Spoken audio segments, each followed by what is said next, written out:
Hey, welcome back to another episode of the Polish Dragon PI Show. I'm your host, Steve Zimkowski, and I'm here to share with you old radio shows from the 1930s, 40s, and 50s pertaining primarily to the private detective genre. You'll hear such wonderful shows as The Adventures of Sam Spade, The New Adventures of Sherlock Holmes, Candy Matson, A Man Called X, The Shadow, and this week you're going to hear yours truly, Johnny Dollar. Again, I'm your host, Steve Zimkowski, a member of the Private Eye Writers of America, the author of the award-winning books, the Polish Dragon PI book series. And if you're listening to this in your car, make sure you pay attention to the road while you're listening.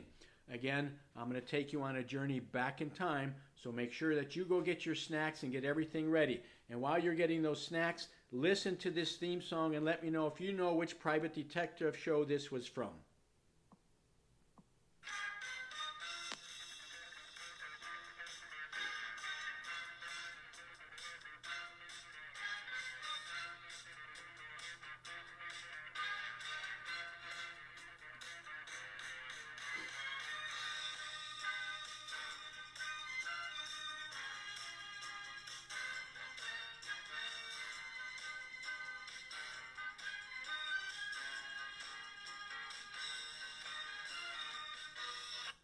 All right, welcome back. You got all your snacks and everything set? You're ready for this show? So sit back and relax because I'm going to take you on a journey back in time to when radio was the only form of home entertainment. So let's get started with yours truly, Johnny Dollar in Milford Brooks III.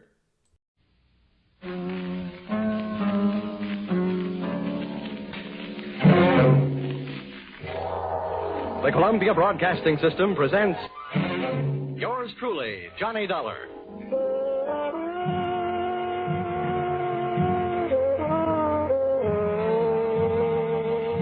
The next half hour has its baggage packed to take a trip with America's fabulous freelance insurance investigator, Johnny Dollar.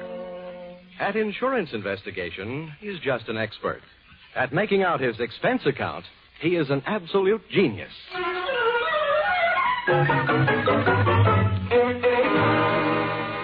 Expense account submitted by Special Investigator Johnny Dollar to Home Office, Honesty Life Insurance Underwriters, Terminal Building, Hartford, Connecticut. Attention, Austin Farnsworth, General Manager. The following is an accounting of my expenditures in the investigation of policyholder Milford Brooks III for your company. Expense account item 1, 75 cents. Cab fare to your office in answer to your original hurry call. Tip to driver, $1. Expense account item 2, 25 cents. Shoe shine. You remember I got my shoes scuffed when I unsuspectingly walked through the private door to your office. Dollar, grab him. He's trying to jump out that window. Let go. Get off. I'll show you. Oh, no, you don't. Hey, let go, you fool. Get away. Had a nice try, sonny boy. Now pay attention to teacher. No. Class dismissed. Well, Mr. Farnsworth, why didn't you tell me what you had waiting for me? I'd have worn my boxing gloves. Dollar, this was all a complete surprise to me. Well, just in case your little chum on the floor there wakes up in a hurry, I think I'll close the window. Now. My goodness, Dollar, what are you doing? I'm sitting on his head. I don't care if this guy tries killing himself again. I just don't want him to try and kill me. After all, we haven't even been introduced. Dollar, that happens to be one of our largest policyholders. His life is insured with this company in the amount of $2 million. Oh, now I can see why you're so anxious to keep him from putting a dent in the sidewalk. Precisely. He'd also put quite a dent in your company's bank account. By the way, Dollar, aren't you in danger of smothering the boy sitting on his head that way? Maybe. Now, tell me, what's this guy's name, and what's his story?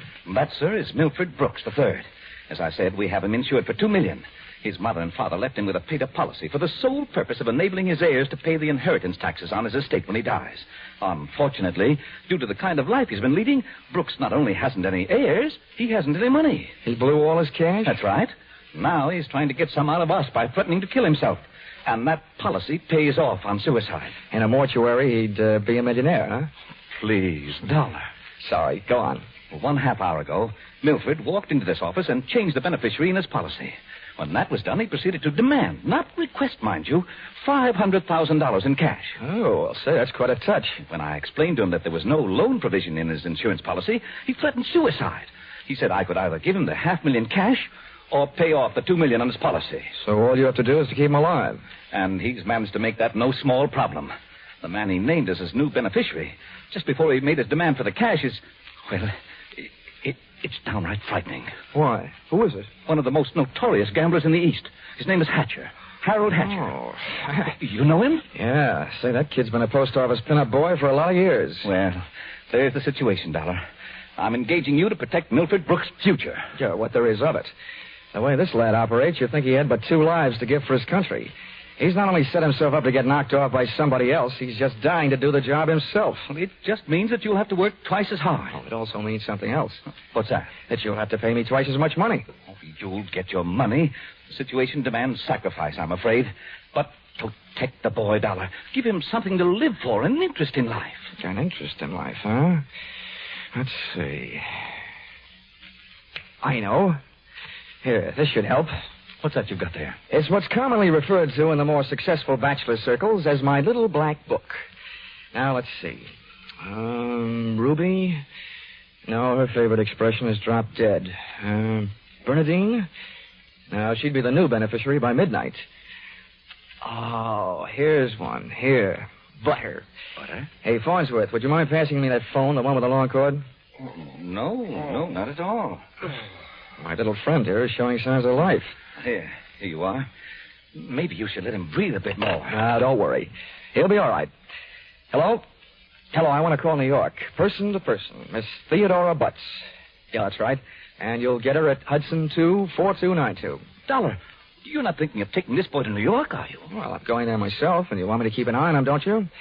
Don't fret, Farnsworth. All is not lost. You do worry me sitting on his head that way.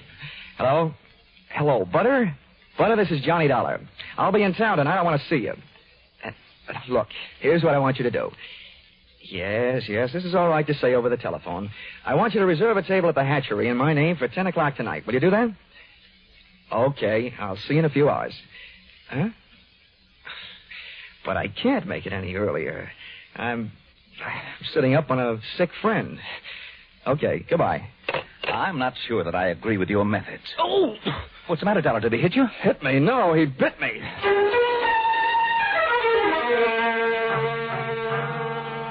Expense account, item 3.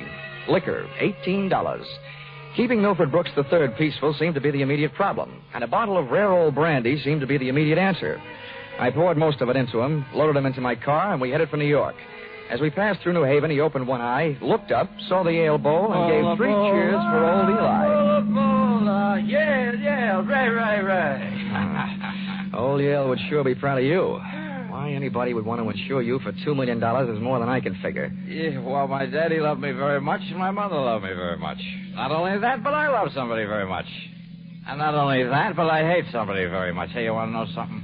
Huh. Next to one other guy, I hate you most of anybody else.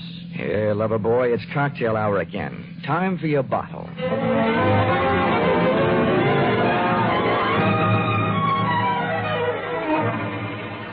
Rolling along the Merritt Parkway, I felt very much alone with my own thoughts.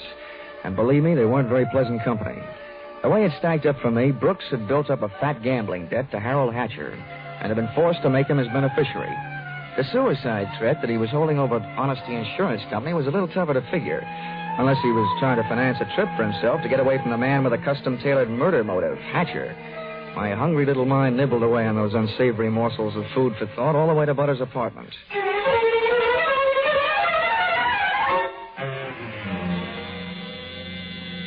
Hey, where are you taking me? I want to go to New York. If you don't behave, Buster, I'll punch your ticket. Johnny, darling, welcome to New York. Fastest trip I ever made. Quiet.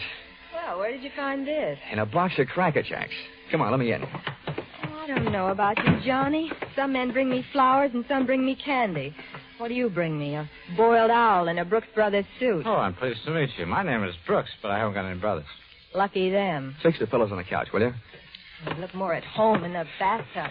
Oh, come on, Buster. Lie down. Oh, I'm charmed. Thank you. Hey, this kid's liquor sure can hold him. He's passed out. How long have you been playing nursemaid to this bottle baby? Lead me into the bar, sweet. Let's get away from this buzzsaw, and I'll tell you all about it. Sure, come along. Horrible examples don't seem to bother you, do they? If you knew how that guy's been bothering me. What'd he do to me? Oh, let's just say he put the bite on me. Ah, The river sure does look pretty tonight. Like a brandy? Anything but. I've been sniffing that second hand, all the way from Hartford. Oh, make it a barrel root beer. Hey, Butter. See that big boat out there? Mm-hmm. Oh, I sure would like to be on it with you. Sailing off to faraway romantic places. Get with it, darling. That's the 125th Street Ferry. Here's your root beer. Come on now. Tell Butter all about it. First things first. Now that I've got a Dad's old-fashioned root beer, how about giving me one of Mom's new-fashioned kisses? And then I'll tell you all about it.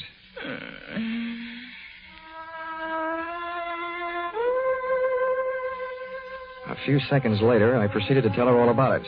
And it wasn't easy. Everything about her kept flagging down my train of thought. She was a sympathetic listener to my story until I gave her the answer to her first and only question. Where do I fit into all this? Well, baby, I thought you understood. My job is to give the poor, misguided boys something to live for. That's you. Well, he should live so long. Now, Butter, wait a minute. Well, don't butter me. Now, don't get excited now. You misunderstand. I really mean it. I thought if he just got a look at you, realized that things like you exist, you'd make any man glad to be alive. If you can't stand it, I'll take him away. But I sure need you, Butter. Come on, baby. Melt a little. I wouldn't let you get hurt. You know that. Did I hurt you? I'm getting used to it. People have been taking pokes at me all day. I'm sorry. Oh, that's better. Want some more root beer? I want some more of you. How about another kiss? Well, help yourself. Darn. I'll get it, Johnny. Okay, and if a man answers, hang up, will you? Oh, don't worry. Hello.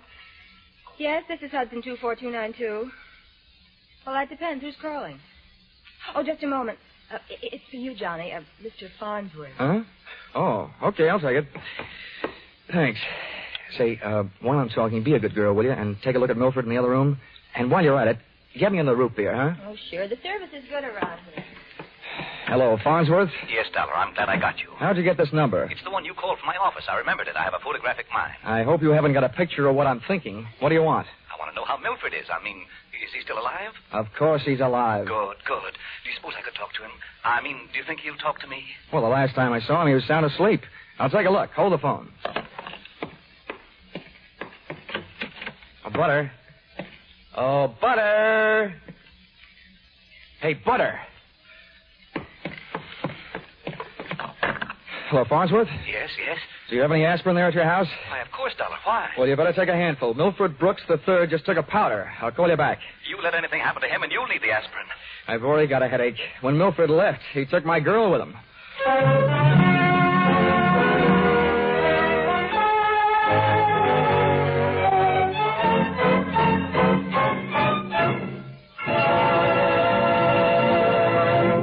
In just a moment, we'll return to the second act of Yours Truly, Johnny Dollar. But first, we want to remind you that it was 437 years ago, next Sunday, the famed Spanish explorer Ponce de Leon began his search for the Fountain of Youth. By sheer coincidence, the man who's still looking for it, Jack Benny, will be heard on CBS next Sunday at 7 o'clock Eastern Time. And now, back to Yours Truly, Johnny Dollar.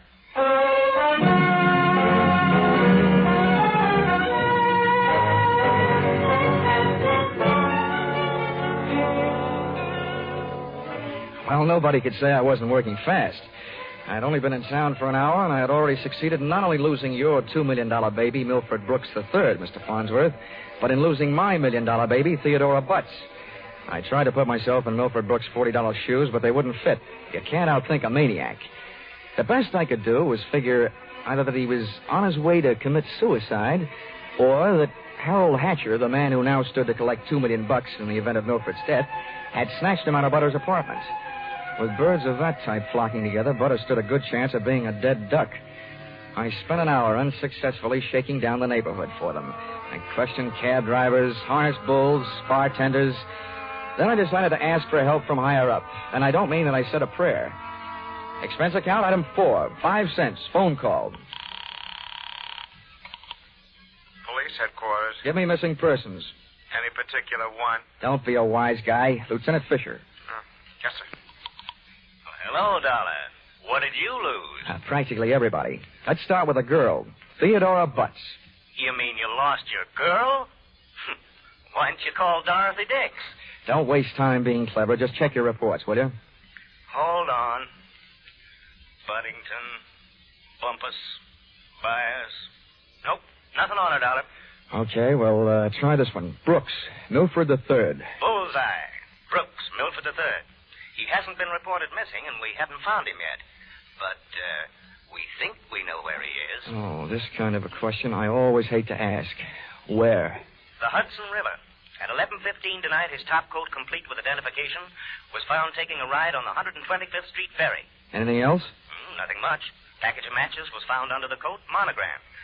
You don't happen to know anybody whose initials are H.H., do you? H.H.? Well, there's always Horace Height. Thanks, Fisher. I'll check back with you later. I'll be here.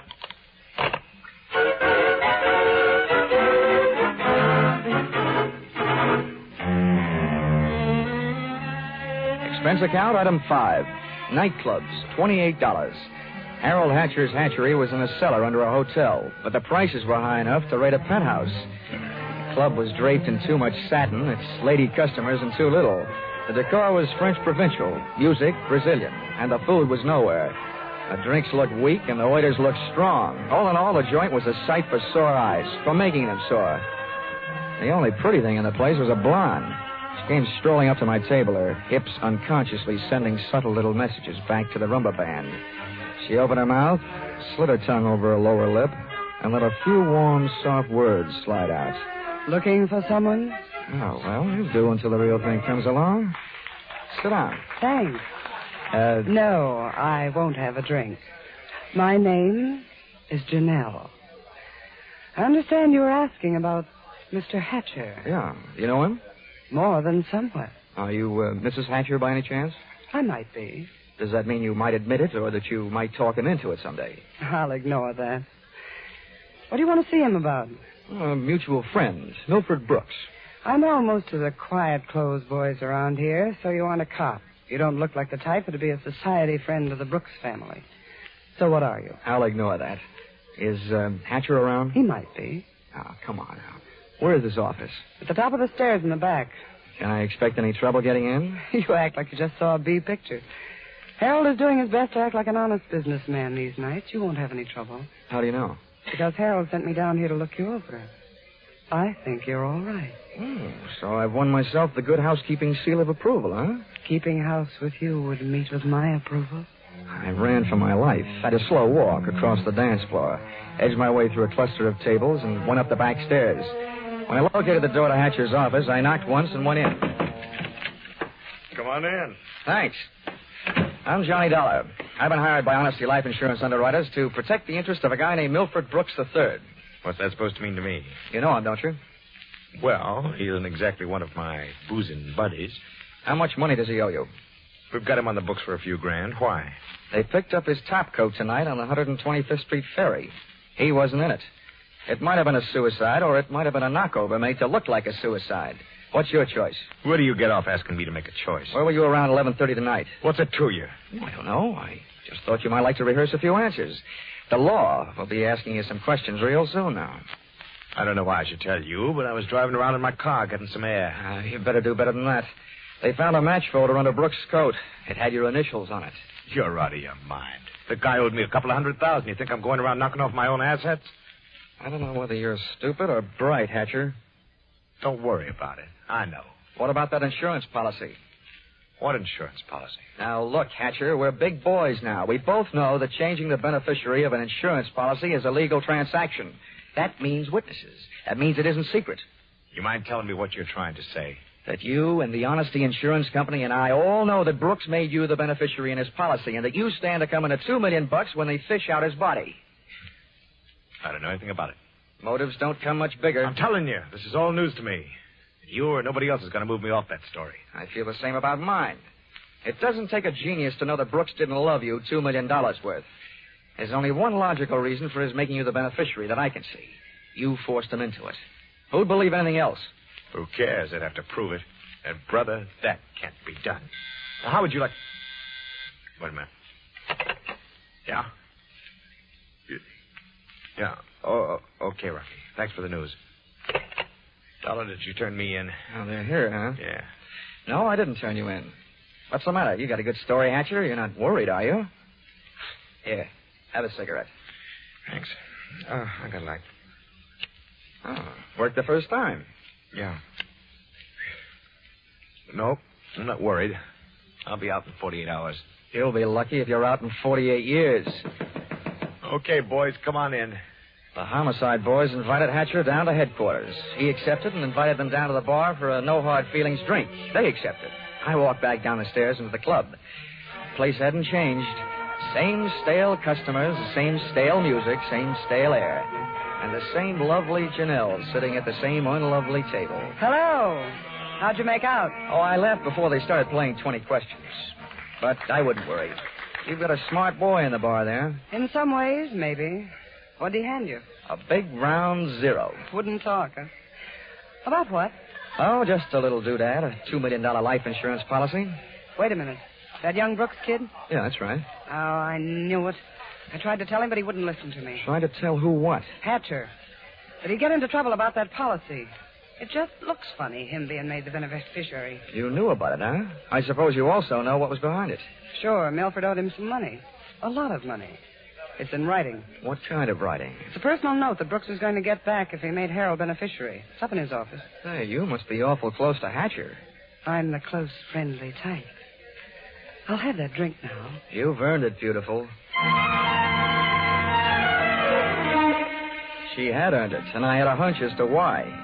If ever I saw a gal busy putting the skids under her boyfriend, she was. Even if she helped send him up on a murder rap. I would have bet a quick 50 that she'd tipped him to the police. It's happened before if the boyfriend is the murdering type, and it's a nice, neat legal method of disposal. Janelle led me back up the stairs and into Hatcher's office. I sent her back down to watch the bar to divert Hatcher in case he decided he'd forgotten something. Brooks's personal note made out to the gambler was easy to find, lying neatly in the middle of the top desk drawer. But I found something even more interesting when I went through his wardrobe closet. I began to see a glimmer of light. And then, encouraged by not too much thinking on my part, it turned into a veritable bonfire, which I hoped wouldn't be too hot for me to handle.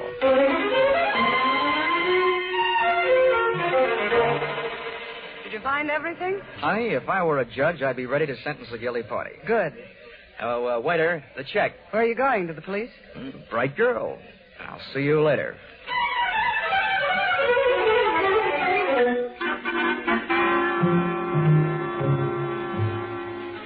Expense account, item 6. Cab fare, $1. Tip the driver, $1. Once out of the hatchery, I walked to the corner, got into a taxi, and waited. In just a few minutes, my favorite suspect came out of the club, jumped into a taxi, and the chase was on. We nuzzled our way through the traffic over to 2nd Avenue and headed downtown. Then he took a right turn on 45th Street over to Lexington and headed uptown. But they didn't lose us. At 72nd, the cab ahead turned right and pulled to a stop. My driver was on his toes, and his toes were on his brake. We stopped, too, half a block behind. You want I should wait? Oh, here you are. Keep the change.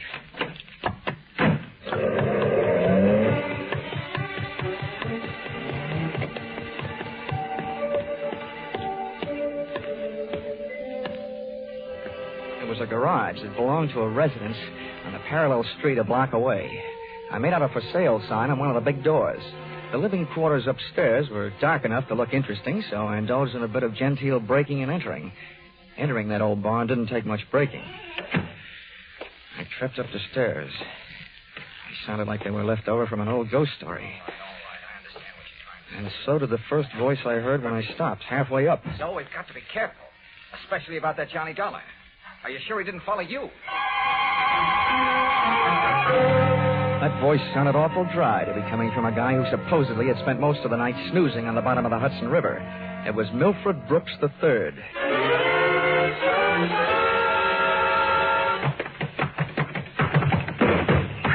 Get up on your feet, Brooks. Now, wait a minute. No! I started this thing slugging you. I might as well finish it the same way. Leave him alone. He's mine. Pull in the claws, Angel, and sit on his lap. Oh, you Connecticut hick. I'll kill you. Look, I'm the last guy in the world who enjoys physical violence, give or take. But believe me, you two are coming mighty close to changing my whole character. Now settle down before I really lose my head. Get off of me. I should have known better than to get mixed up with a low-class nobody like you. Cut. We've pushed the lady around enough, Brooks. Tell me to be careful. Why didn't you think of that before you let him here? Wipe for your nose, big boy. Don't you go getting fat-headed, gorgeous. Neither one of you is exactly what I'd call a mastermind. When you planted that match folder underneath the topcoat on the ferry boat, you both should have been more careful. You think so? You bet I think so. If I were planning a piece of evidence to incriminate Mr. Harold Hatcher, I would have left a cigarette lighter. I found one in the pocket of every suit he owns back there in his closet in the club. It wasn't hard to figure out that guy never carries a book of matches. What do you want? I'm only interested in one thing, saving the insurance company $2 million. And, Buster, I think you've done it for me. Wait, look, Dollar. This is insurance fraud. It has been ever since you put on that fake suicide attempt, trying to extort $500,000 out of the company for you and Janelle. Wait a minute, Dollar. So much for the company. Now, something a little more personal and a little more serious. Where is my girl? Well, she's all right, Dollar. I couldn't help it. I had to get out of that apartment. She caught me leaving. I had to take her with me. Where is she? Well, I didn't mean to hurt her. I was afraid she'd yell. Oh, you miserable... I'll tell you where she is, Dollar.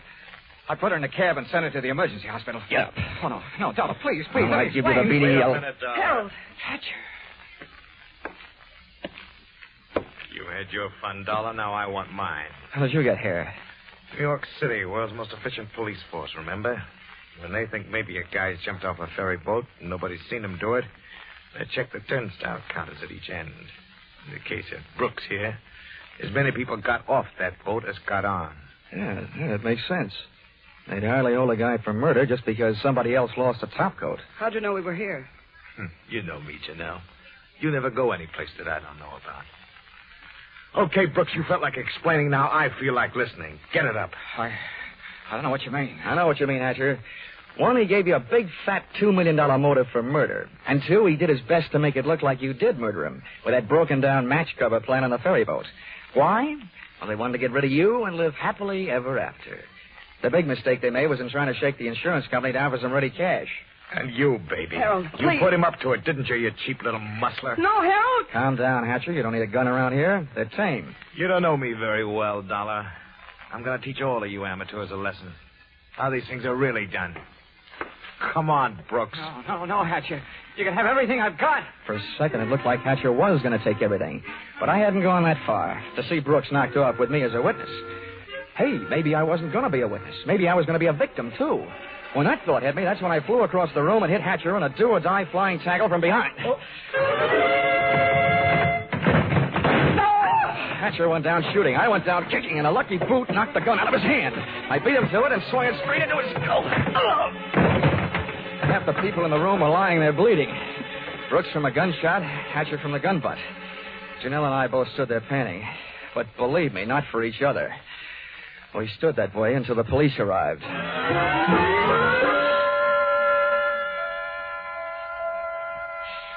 Johnny, I hate being in the hospital.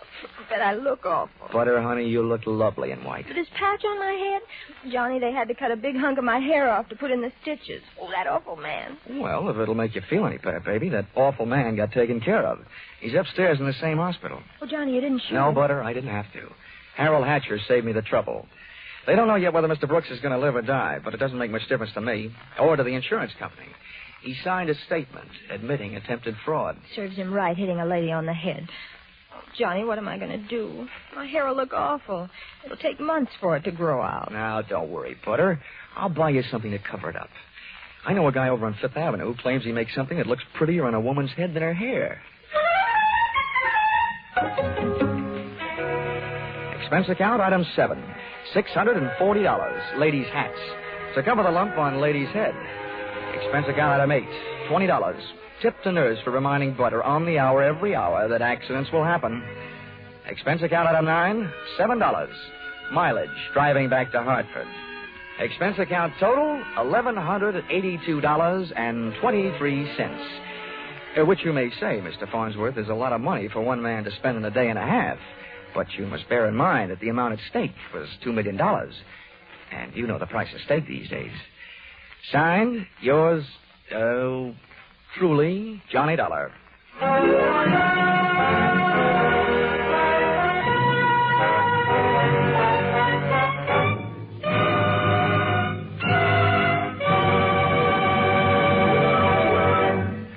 Listen in again next week when CBS brings you yours truly, Johnny Dollar, with Charles Russell as Johnny. And that ends another episode of the Polish Dragon PI Show. You have been listening to yours truly, Johnny Dollar. And if you're interested in any of the Polish Dragon PI books, you can find them at www.polishdragon.com. If you enjoyed this episode, make sure to click like down below. If you enjoy the program, make sure you subscribe and share with your family and friends. Until next time, everyone, bye-bye.